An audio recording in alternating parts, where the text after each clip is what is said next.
Okay, cool. Thanks everyone for being here. So the title is a bit different than other stages, so hopefully I will not disappoint much.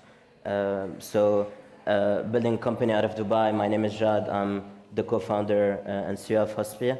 Hospi is a super app for the real estate market where we connect agents and consumers to a wide variety of services under the umbrella of best price and best quality. We're 2 years and a half old in total. We are a team of 250 people. We raised roughly around $70 million from top investors in the world, such as Sequoia Capital, Founders Fund, Fifth Wall, and others. And we have 2 offices, one in Madrid and one in the UAE. In terms of volume and etc., we're roughly doing around $3 billion in turnover annualized, making us market leaders in the UAE and one of the fastest growing companies in Spain. And we launched 2 years and a half ago, so we're still a very young company. So,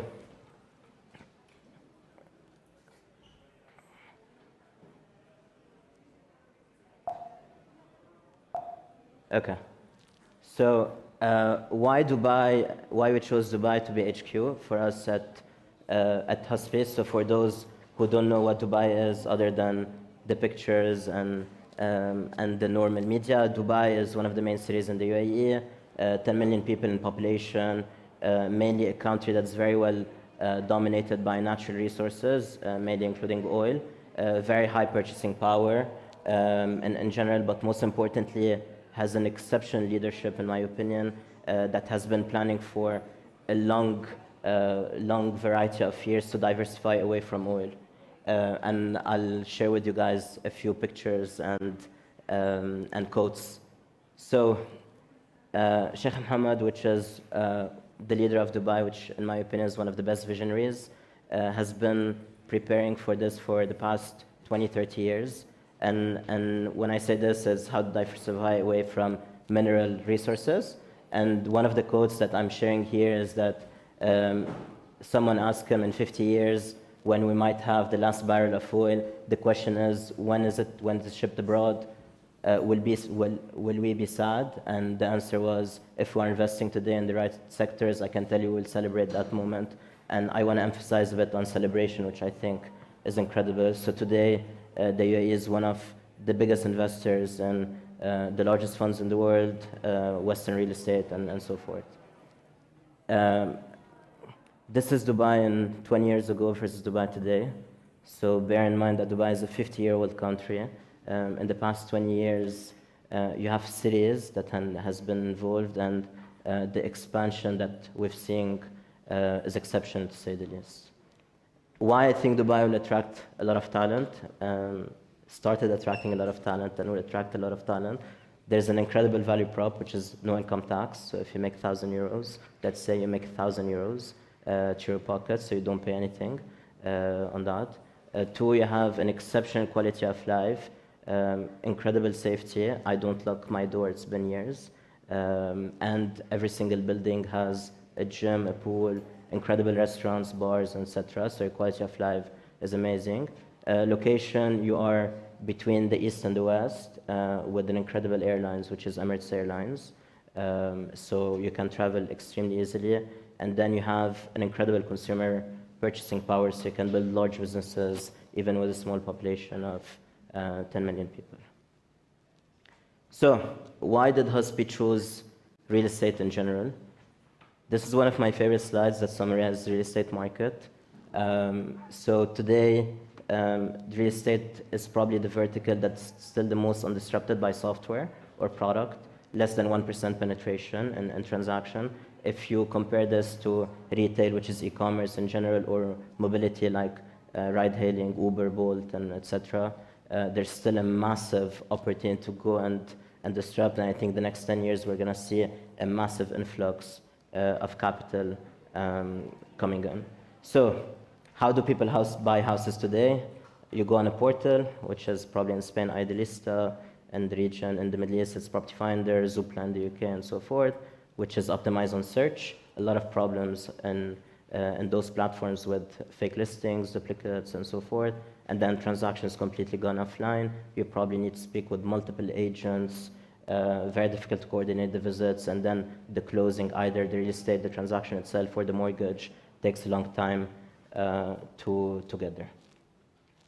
So if you look over the past 4 or 5 years, there's roughly around 30 billion that came into venture capital money in terms of prop tech capital, but still there's not much disruption that's been happening in the space. So you see a lot of iBuyers, tech-enabled agencies, transactional marketplaces, and etc. But many of them have really failed to get to scale. And why is that? Is for a couple of reasons. Their solution is not providing enough value to the consumer. So you can say that, hey, you empower technology and so forth, but for the eyes of the consumer, the experience is still the same, the feel of the product is still the same as a portal. So that's one. And two, the solution does not enable massive scale. Majority of companies still are capex heavy, buy houses, refurbishes, and etc. So very difficult to go and build a very large business. So how is Husky different than the majority of the companies? I'm going to give you guys an example, which is Uber, or ride-hailing in general, since probably a lot of people in the room use that. So if you think just in general about ride-hailing, which in my opinion has one of the best product market fits ever created, and why is that? Is because it's great for everyone involved in the transaction. So for the consumer, you open an app, you order a car, it's seamless end-to-end, even if in some cities it's cheaper than taking a cab. For the driver, it's even great because they make more money, and there's also zero barriers to entry, so you don't have to pay a one-time fee like for a taxi license for you to get there. And even for the regulator, they get transparency for the whole market, meaning it's great for everyone involved in the transaction. But if you think about it and take a step back, what's the bet of Uber that they made? They made a bet that taxi companies and medallion owners do not add enough value in the chain, and even though that they do not add enough value, they take a lot of the value of the transaction, so they made a bet against them, and then they pass the economics to the person who really matters, which is the driver, in that perspective. In our space, the story is more or less the same thing. Agencies today take 50 to 80% of the commission from the agents, so they extract the vast majority of the commission, and in return, the promise that they say is that they give you a brand.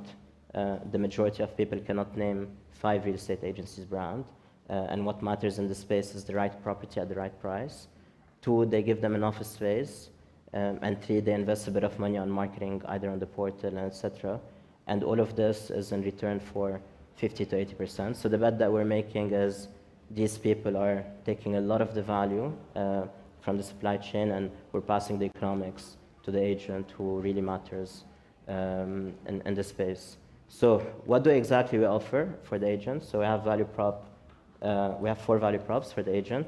1, with Husky, they can make 3 times more money than the offline process. If they refer other agents, they can make passive income with Husky. And bear in mind that in this sector, you make money once in a transaction, so you can start generating recurring income. You get access to a super app that unblocks all your day-to-day, meaning the best CRM for agents, photography on demand, legal on demand, matchmaking on demand, and etc. And for the consumer, and the thesis that we have, because the value prop is so strong, we have the ability to attract the best agents. The best agent own the best supply. So we control the real estate segment, and then we have the opportunity to go and deliver more value to the customer, either starting from the real estate to the mortgage, to the furniture, to the design, and etc. And bear in mind that in the whole sector, putting IKEA on the side, there's not a single brand that is known, and the probability for the consumer to get cheated is very high. And when we say cheated, it could be either on pricing or quality. So that's a bit around Husky. So we launched Spain a few months ago, and why we decided to go with Spain. These are some of the metrics on the Spanish market. So Spain is roughly 650,000 transactions per month. There's 150,000 agents for them to do 650,000 transactions, meaning on average every agent closes one transaction every 2 to 3 months, meaning super fragmented market. And the market size roughly around $200-300 billion, still massively undisrupted, and you can go and build a large business. In our business, the more fragmented the market, the better, because you can come and deliver value at the top of people. So our story a bit in the past 2.5 years, we got super lucky with an exceptional team, so I'm the first guy. We have an incredible CEO, Brett, who leads the operations and revenue in Husby. Brett spent 8 years in a company called Baker, which is the largest real estate company in the world. They sell 16,000 houses per day, which is ridiculous in my opinion. But $85 billion company at peak, etc. We have a CTO who was leading technology in Talabat, which is the biggest food delivery company for Delivery Hero. We have Mitul, who's the CFO, was CFO of Uber in APAC and MENA.